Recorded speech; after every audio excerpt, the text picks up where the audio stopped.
Hey y'all, Tommy Post here. Another micro, I can't even talk today. Another micro pig volume. This one is going to cover something that a lot of people overlook. I mean, I guess you don't really have to have it, but it's something that I would say is pretty much a necessity, especially if you're gonna do an overnight trail ride, do a little camping, stuff like that. So the question today is, what do you have for off-road lights? For those of you that have seen this car in previous videos, I had little square lights up front. Now, I've got round ones. Okay, take a look at those rascals. You really need lights, you do. And what these are is these are bought off of eBay. I think they're about $27, and those little rascals are rated at 144 watts LEDs, and these are 3-lead lights. So basically, it's not just a ground and a power on.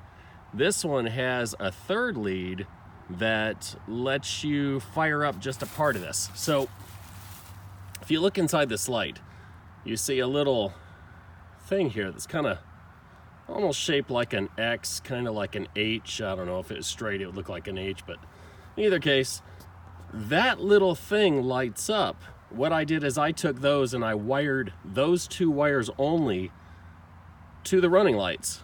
So when you turn on your headlights or just your running lights, those come on. For example,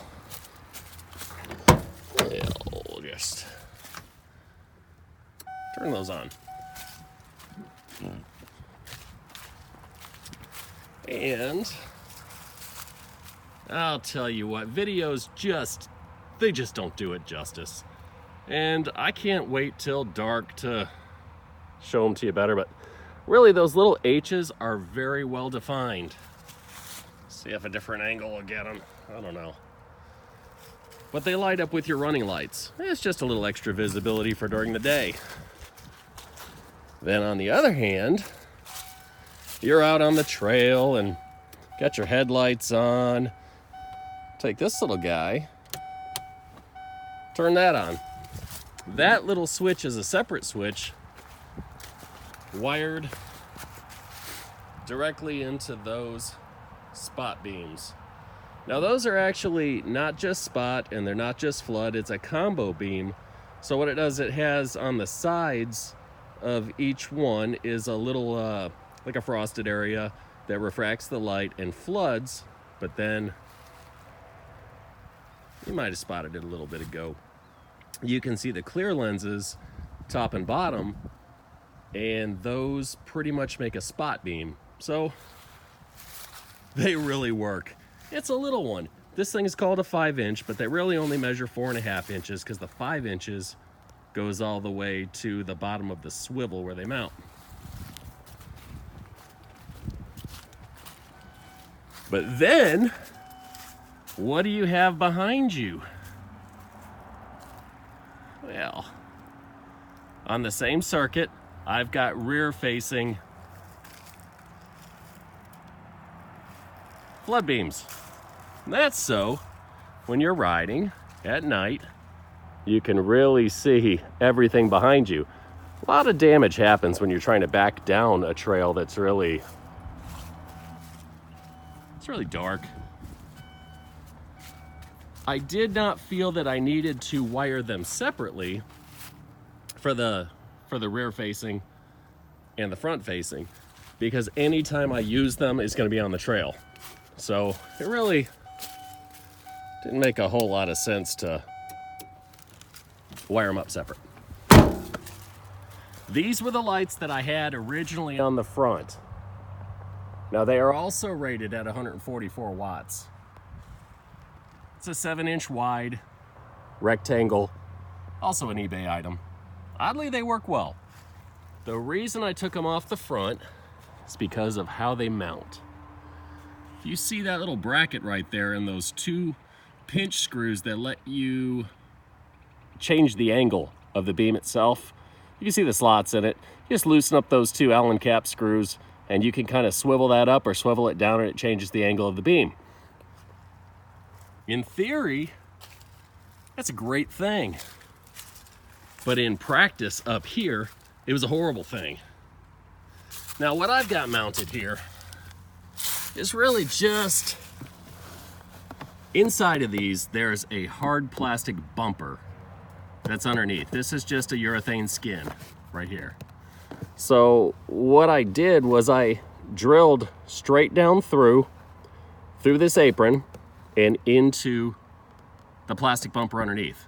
And then you go underneath and you can put a nut on there.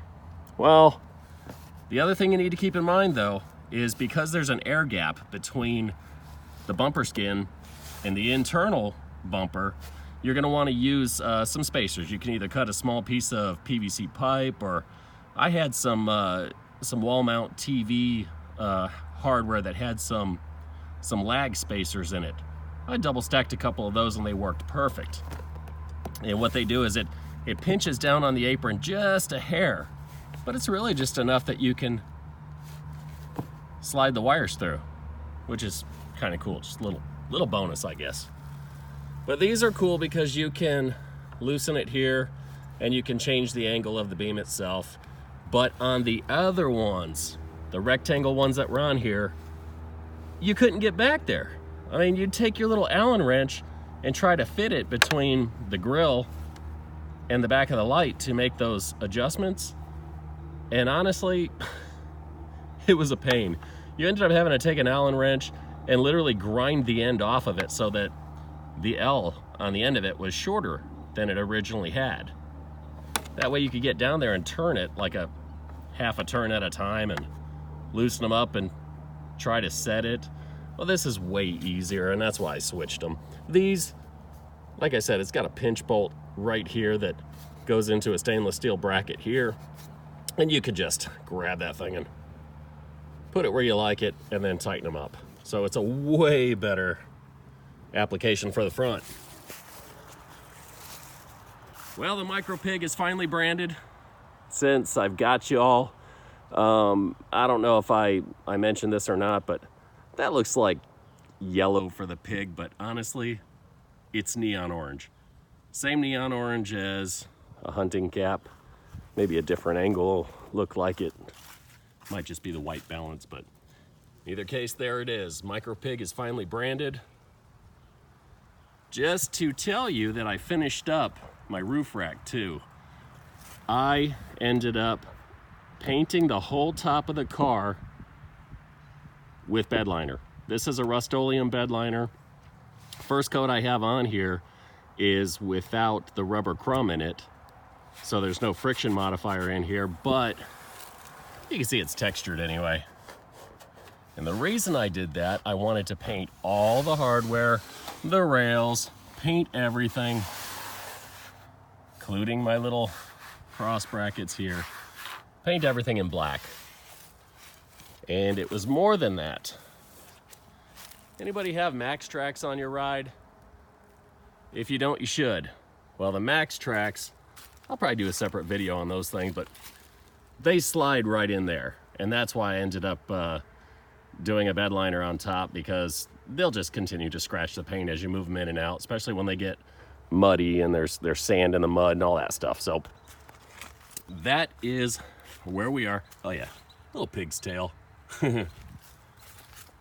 Gotta have a shovel. No shovel, you're not in business. So anyhow, that's the end of today's ride. Off-road lighting, what do you have? If you like what we're doing with this little car, click like and subscribe.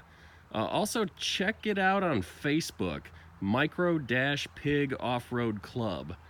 You don't have to have a Kia, you don't have to have a tracker or a, little, I don't know, whatever whatever the other ones are that are tiny, little Suzuki Samurai. You don't have to have that. Just whatever you are wheeling. If you're into wheeling, I want to see what you have. Jump on that Facebook page, say hello, post up some pictures of what your trail rig looks like and any cool mods that you've done yourself. We'd all love to see them. Anyhow, tomorrow heading to the logging camp. So we're gonna we're gonna run trails tomorrow. My brother coming. He's gonna take my 4-seat side by side, but I'm gonna go ahead and run this thing up there, see what it does. So for now, happy off-roading, y'all.